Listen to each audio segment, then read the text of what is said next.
I was researching this, and I wanted one word to say, and it was like Godfidence. It's God and fidence. So what it describes is this: it's a deep sense of self-assurance that stems from one's faith in God rather than in one's own abilities alone. Let me read that one more time. It's a deep sense of self-assurance that stems from one's faith in God rather than in one's own abilities alone. Confidence will say, hey, I got you. I'm with you. I'm with you in the battle. I'm with you in the struggle. I'm with you in when you go through things. I'm with you. You don't have to rely on anything else. I'm with you. Good morning, church. Oh, that's very low energy. Very low. I'm going to call you out. Good morning, church. I think you can do a little better after all the snow that we got for last 2 weeks. I want to hear that one more time. Good morning, church. You could have done that the first time when I asked. Just kidding, just kidding. How many of you are really excited to be in God's house today? Let me tell you, I'm super excited because I don't have to preach to one camera and not moving. So that's really, I'm really pumped to be here. I'm really excited to be here, seeing your wonderful faces. Man, that snowstorm. Snowstorm. I don't know if you love snow. I'm 50-50. I'm 50-50. I love snow, but not snowstorm where we cancel church, So, but again, if this is your first Sunday, my name is Stephen Johnson. I pastor a church here in Bethlehem, 2.5 hours north. I encourage everyone to come visit us. It's not a lonely place, I promise you. It's not a lonely place. Things happen there. So if you want to take a break from here and come there, I will really appreciate and encourage you to do that. But if you have your Bibles, turn with me to Joshua chapter 7, verses 2 to 4. Joshua chapter 7, verse 2 to 4. But before we jump into that, I just want to welcome everyone who is watching us online from our Bethlehem, Milton, and Plymouth location. Thank you so much for tuning in, and I pray and hope that this message and service is a blessing for you as well. Again, we are going to read from Joshua chapter 7, verse 2 to 4. Everyone got your Bibles out? You're there? Say yeah. I'll wait. Again, it's Joshua chapter 7, verse 2 through 4. 2 to 4. It reads like this: Joshua sent some of his men from Jericho to spy out the town of Ai. It's not artificial intelligence, all right? It's actually called Ai. It's pronounced that way. East of Bethel, near Beth Aven. Next. When they returned, they told Joshua, there's no need for all of us to go up there. It won't take more than 2,000 or 3,000 men to attack Ai. Since there are so few of them, don't make all of our people struggle to go up there. So approximately 3,000 warriors were sent, but they were soundly defeated, the men of Ai. Today I want to talk to you on this topic called Check Your Confidence. Check your confidence. Turn to your neighbors and say, check your confidence.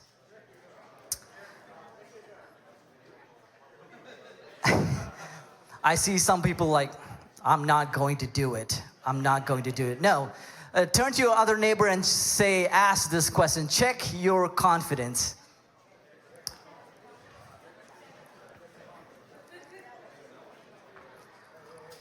We're going to have so much fun today. Yeah, at least one person is excited.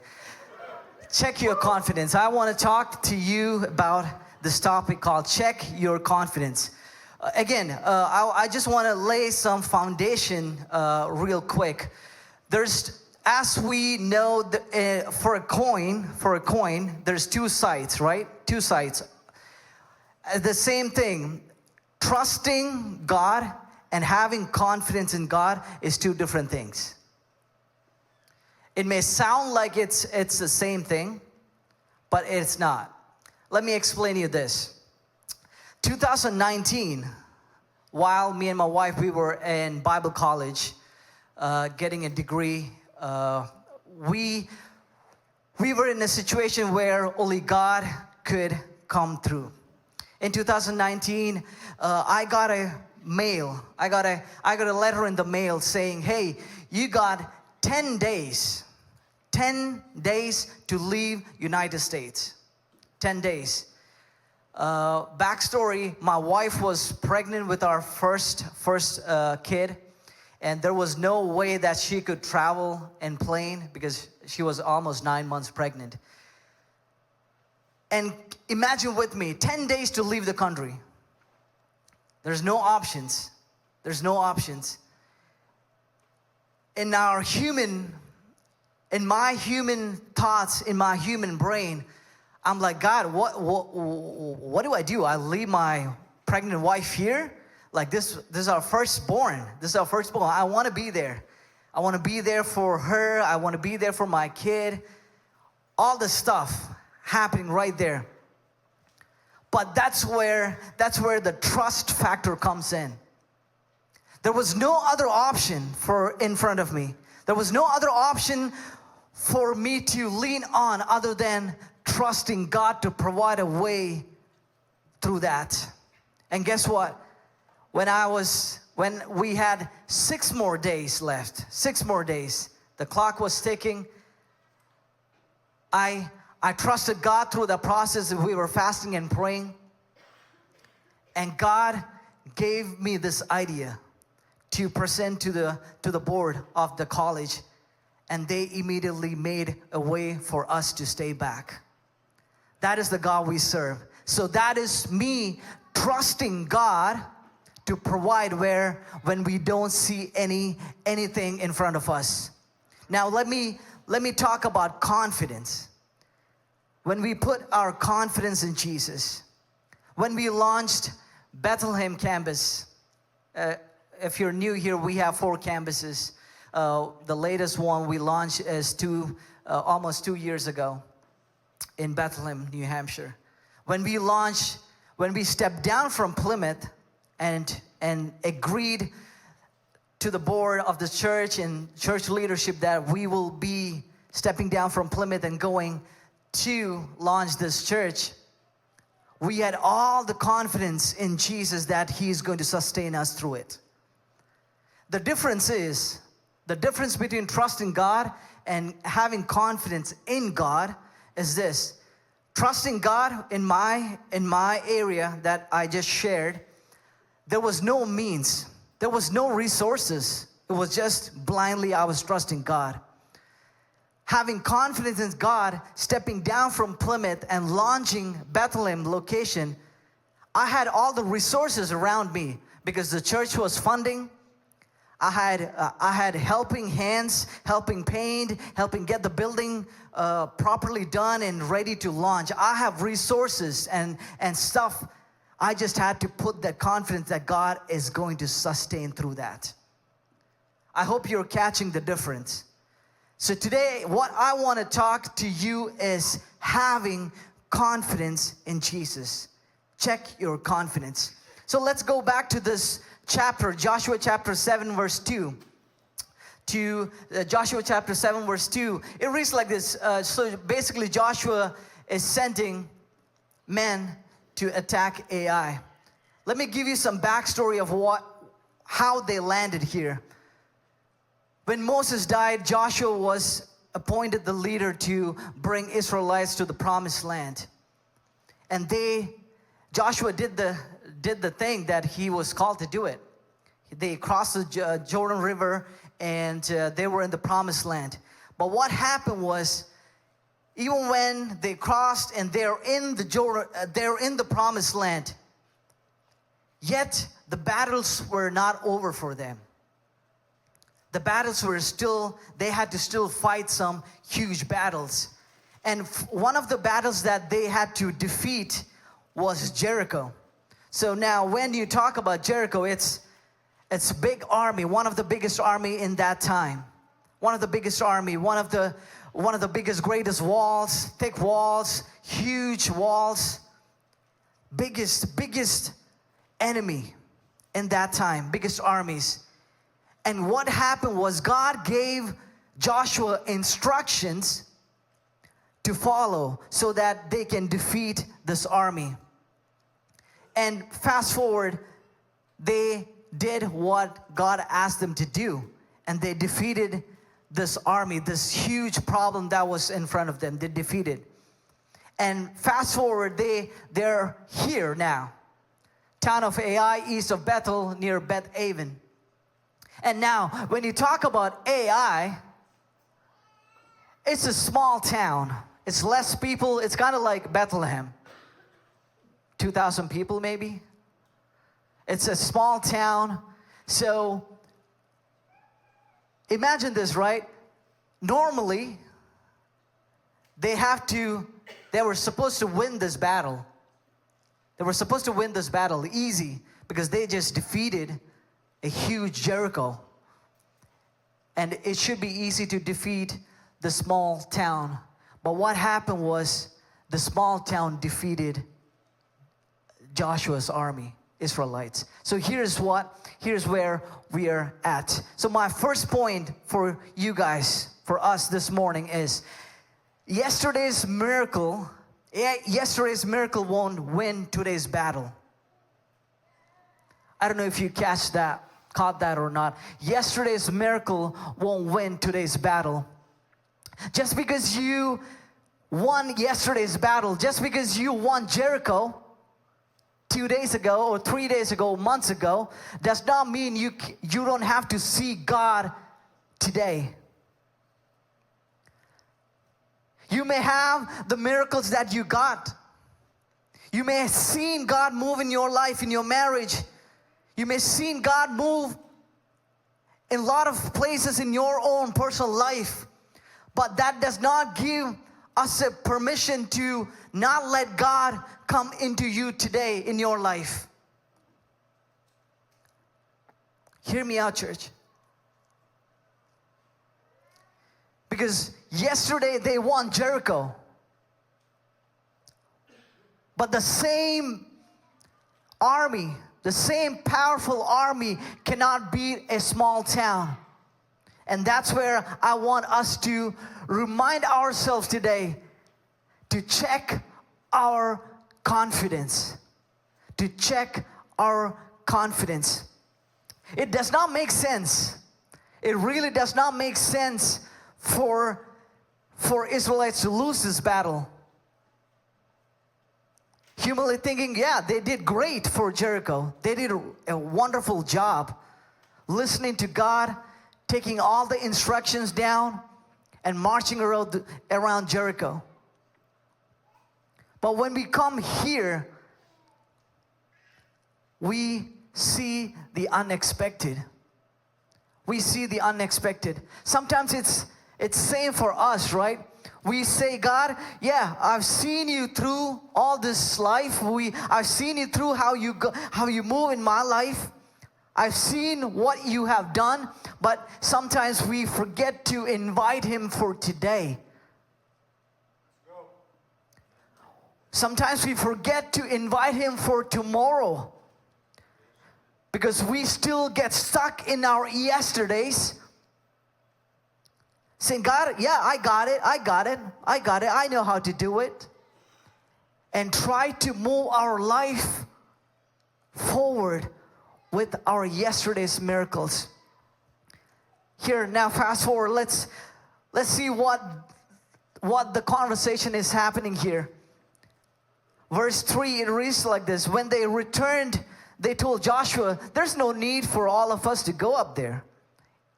It won't take more than 2,000 or 3,000 men to attack Ai. Since there are so few of them, don't make all our people struggle to go up there. It's funny that they're talking back and forth about what they're capable of doing it. The previous battle that they won, they went to God for it. They asked God, what should I do to break this Jericho down, to get this Jericho down? And God gave them instructions. And here, when we see, they're not walking humbly. They're just saying, hey, listen, like, we went there, we saw how many people are there, we got this.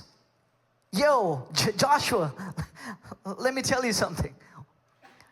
Don't wear our armies down. Just give me 3,000 men. We'll just go and attack.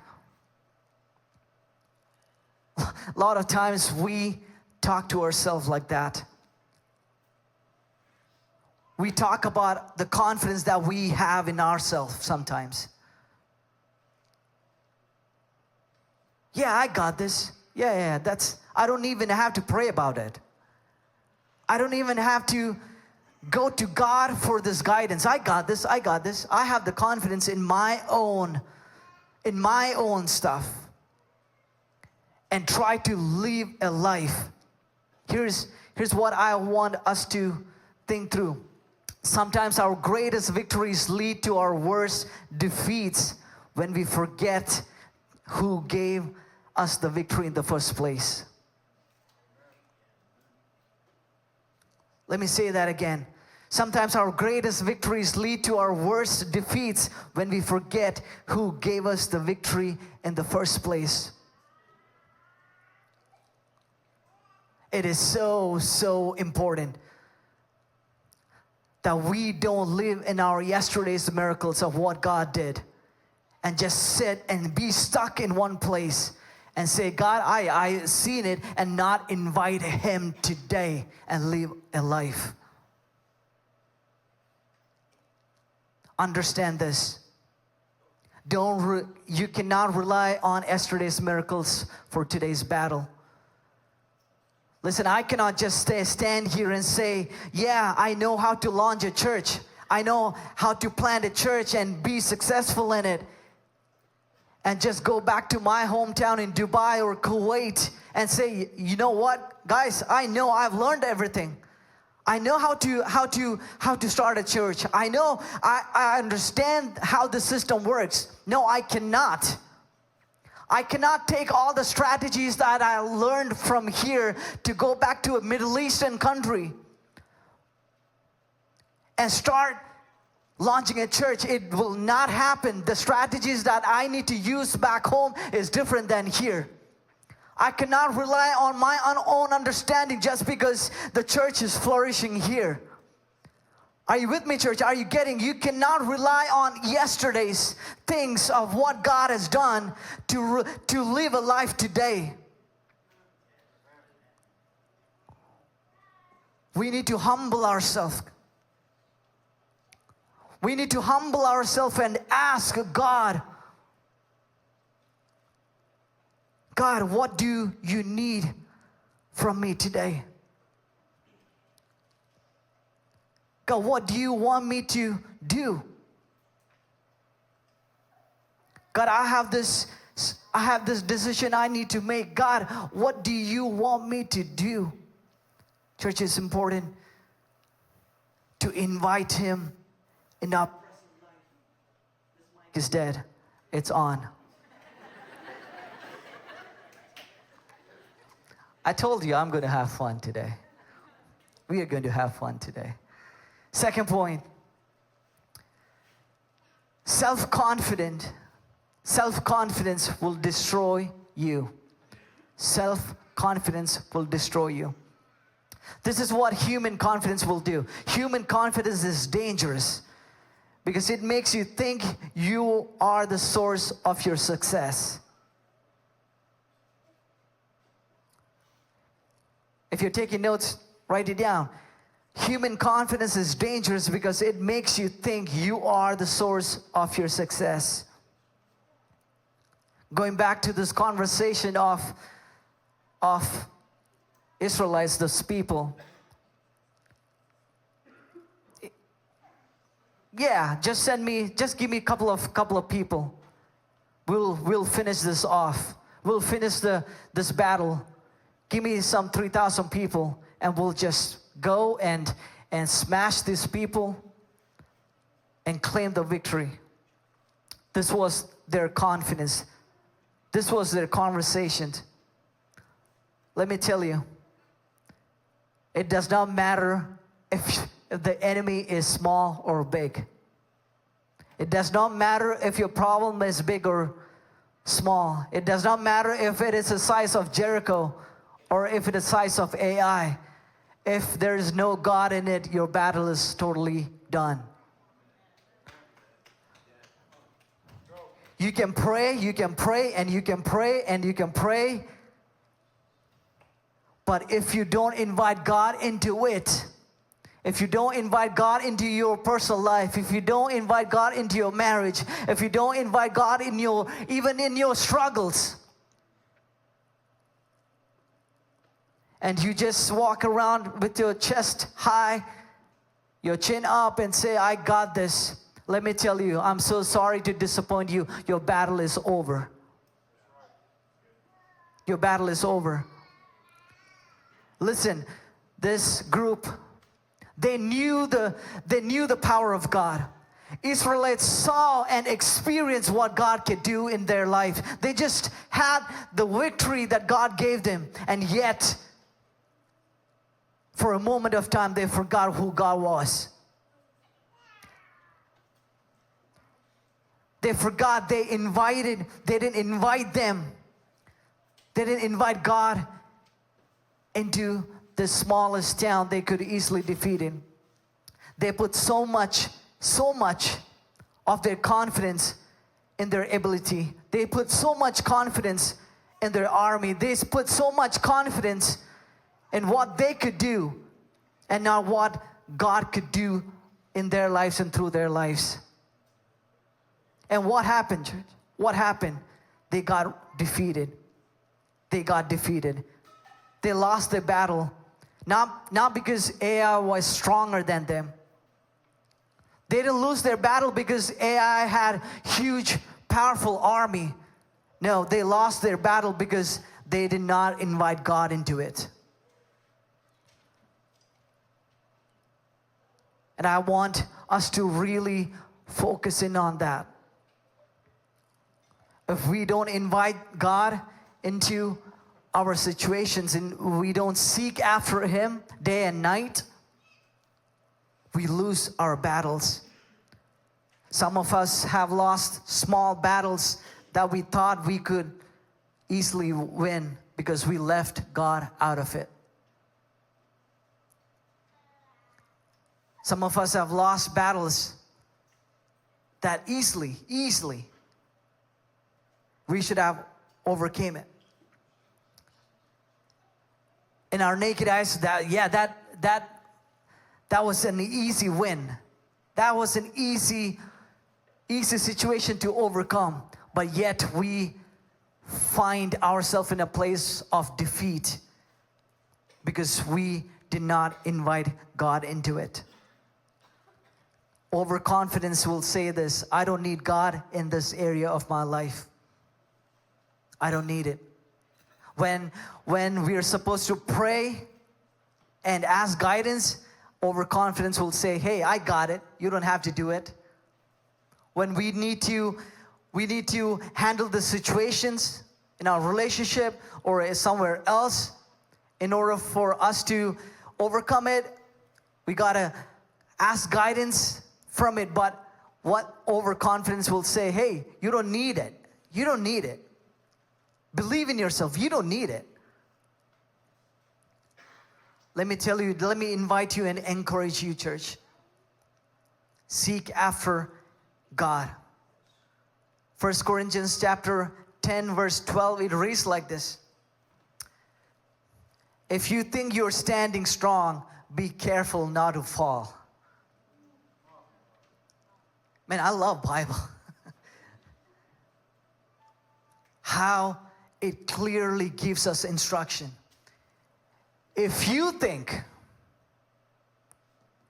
If you think you're standing strong, be careful not to fall.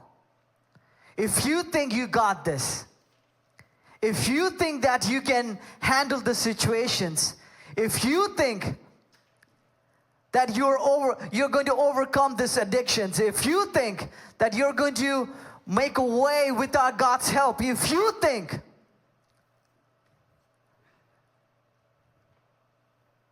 and you think and you think and you keep on thinking without God, let me tell you, you're not going to end up in a better place. You need God to be in those thought processes. AI, the people and Israelites, they were thinking because they thought they were good at it. And while somewhere in that process of thinking and doing things, they forgot there was a God. We get so comfortable seeing what God is doing. We get so happy and comfortable sometimes that we're so tuned to God. Right? So some people, oh man, every time they open their mouth, it's only scriptures. Every time they talk, it's only Bible verses. There's nothing else that comes. Praise God for that. But again, we can be so into this mode that yet we forget that there's a God.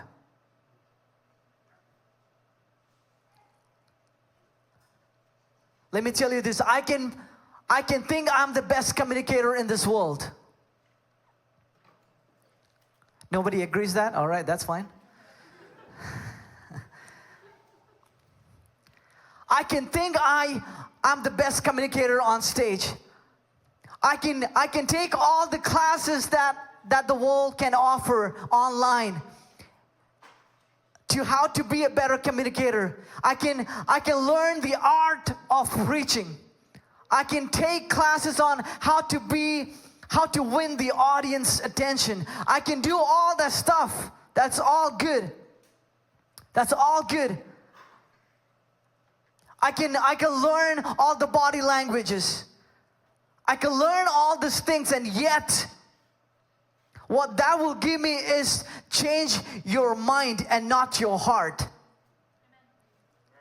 I need to put some confidence in God to stand on this pulpit and say, God, give me your word to preach to the people so that their hearts can be changed.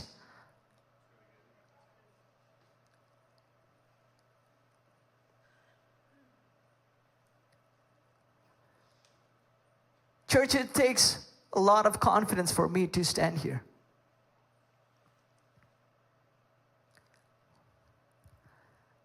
I still remember this. Growing up, I was told, you will never succeed in my life, in my life. I was humiliated. I was humiliated in the church, believe it or not. I was not a good communicator. I'm still learning. I was humiliated in the church because I was not good in praying in English. And the pastor said, hey, Stephen, you're going to pray. And there's a whole bunch of people, 300 people. And I stumbled across. They gave me the microphone. I was like, literally I did this. Jesus looking. I got humiliated, church.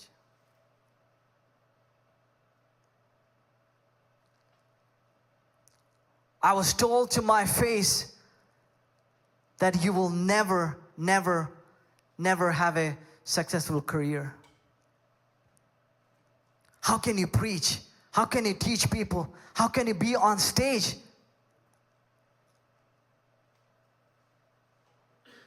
And yet today, I just want to say this. When you put confidence in God,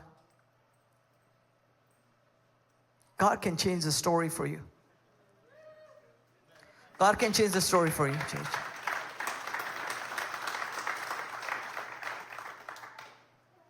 Some people don't understand. Maybe you're here today. I'm going way off my notes now. Some of you here struggling with this confidence. Asking yourself, am I worthy? Is it worth it? Let me tell you. You're looking at a miracle. You're looking at a miracle. Don't let people's voices dictate where you're going, where your journey is. Don't let the voices around you dictate your confidence in God. People may not see where you are at, but God sees it. God sees it, church. When we put our confidence in God, in Jesus, and invite Him. Again, as I said, I can be the best preacher, communicator that I think. I can learn all the arts of preaching and all that stuff, and all that will do is change your mind. And when you change your mind, nothing happens. It's just a motivation. But when we really put confidence in God and invite Him, God, give me the word.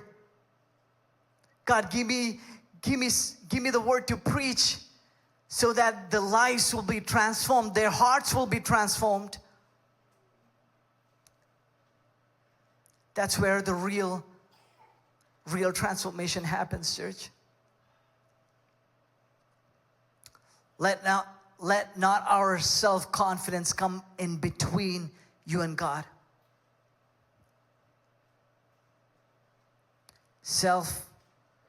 Self-confidence will destroy you. We see that in the life of Samson. Man, this guy, full of strength in the Bible. But what happened? Can you put that verse for me? Judges chapter 16 verse 20, it reads like this. And then she called, Samson, the Philistines are upon you. He awoke from his sleep and thought, I'll go out as before and shake myself free. But he didn't realize the Lord had left him. You see that? You see this? Samson, the Philistines have come to capture you. Then when he woke up, he thought, I will do as before and shake myself free. He had so much confidence in what he had. He had so much confidence in his strength. He has so much confidence in what he could do. He has so much confidence in his life, in his skills, in everything that he did. And listen here, he thought, I will do as before. Yeah. Philistines came, yeah, that's fine. Enemies came, yeah, I'll just go out there and just do my own thing and then, yeah, just go back home. But listen, what he did not realize is that the Lord had left him. Let me encourage you. Don't rely on your own understanding. You may be thinking you're good, walking the walk that you're supposed to be doing. But I want us to ask this question. Check your confidence. Check your confidence. Where is your confidence this morning? Is it in your skill set? Is it in your own ability to do things? Is it somewhere else, or is it on God? Is it in God? Lastly, If I could have the band come up. Last point. Have Godfidence. Did you know that that was a word? Godfidence? How many of you knew that? Nobody? Wow, all right. I don't feel bad. I was researching this, and I wanted one word to say, and it was like Godfidence. It's God and fidence. So what it describes is this. It's a deep sense of self-assurance that stems from one's faith in God rather than in one's own abilities alone. Let me read that one more time. It's a deep sense of self-assurance that stems from one's faith in God rather than in one's own abilities alone. Godfidence will say, hey, I got you. I'm with you. I'm with you in the battle. I'm with you in the struggle. I'm with you in when you go through things. I'm with you. You don't have to rely on anything else. I'm with you. I'm with you. Remember this famous story in the Bible. David and Goliath. Anyone know? Anyone know the story? David and Goliath? Famous story in the Bible. Where this giant Goliath is mocking God. And this shepherd boy, who's not trained at all to be in the front of the battle. He's not trained. But this guy just sees this giant Goliath just mocking God. And I love this verse in the Bible, 1 Samuel chapter 17 verse 45. It reads like this: you come with me with sword, spear, and javelin, but I come to you in the name of the Lord.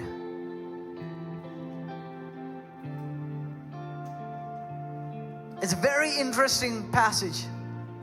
This guy, this shepherd boy, who's not supposed to be battling, who does not know anything about battle, how to win battles. There's a whole army in front of him that's trained, that's supposed to be battling and winning battles for these people. And yet when they face this giant Goliath, they're scared, they're pulling back. And this guy just comes in out of nowhere and say, you giant Goliath, you mocking my God? And this is his words: you come with me with sword, spear, and javelin, but I come to you in the name of the Lord. Here we see that David does not put his confidence in the skill set of how or what he had, but he put the confidence in the Lord that he knows. He does not put the confidence in the 5 stones that he picked from the river to beat this Goliath. But what he did was, when he saw a problem, he put a confidence in God. Church, there might be Goliaths in your life right now.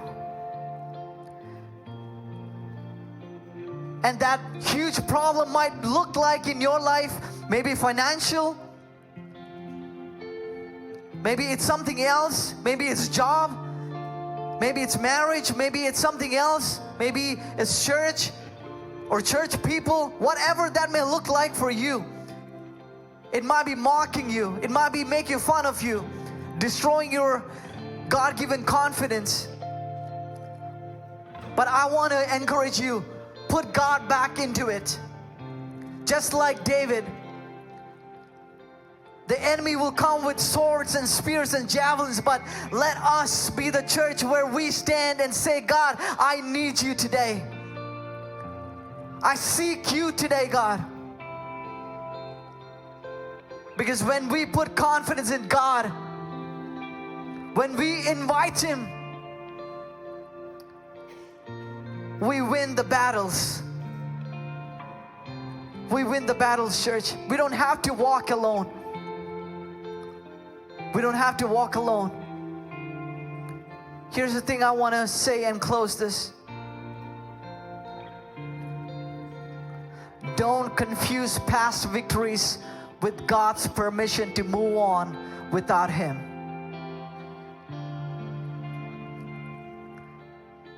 Just because you won victories in the past, it's not God's permission to move on to today and tomorrow without Him. Seek Him. Proverbs chapter 3 verse 4 and 5, it reads like this, if you have it. And lean not on your own understanding, then you will find favor. All right, trust in the Lord with all your heart. Do not depend on your own understanding. Today I want to invite you to that. Let's depend on God. Let me tell you this. When we lean on God, when we depend our life, every moment, in every step, your depression will go. Your anxiety will go. Your struggles will go, because there's no room for Him. There's no room for that to exist when we depend on God.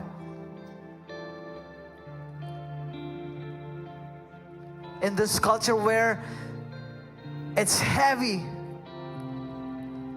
pressed on us to be independent at the very young age. Hey, you gotta be independent. Hey, you gotta be independent. You gotta be independent. It's good. But let me tell you this, when we inject that into our culture, in a way what we are doing is, sometimes we've come to a place where we are so independent that we don't need God anymore. Because we have this, all right, yeah, no, I don't need it. I don't need it. I don't need it. I don't need to go to God. I don't need to pray and seek. Church, it's so important to put our confidence back to God. Not to us. We are humans. We fail sometimes. Not to each other. Not to any politicians. But let's fix our gaze on Jesus today. If you could